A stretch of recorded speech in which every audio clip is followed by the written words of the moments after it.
Belajar Pendidikan Islam tahun 3 dalam bidang akidah. Persoalan: mengapa saya menjadikan Al-Quran sebagai kitab panduan hidup saya? Tentu jawapannya menjadikan Al-Quran sebagai kitab panduan kerana Al-Quran wahyu Allah yang mengandungi ajaran Islam. Al-Quran ialah kitab Allah yang terakhir, satu-satunya kitab yang terpelihara daripada penyelewengan sehingga hari kiamat. Melalui unit 2 ini, murid-murid juga mempelajari kesan beriman kepada kitab Allah dan kepentingan dalam kehidupan seharian. Untuk keluarga dan masyarakat, kesan beriman kepada kitab Allah iaitu Al-Quran menjadikan kehidupan sentiasa dikasihi Allah SWT.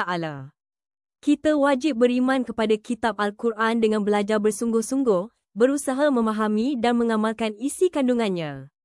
Bacalah Al-Quran kerana sesungguhnya pada hari kiamat Al-Quran akan datang memberi syafaat kepada pembacanya.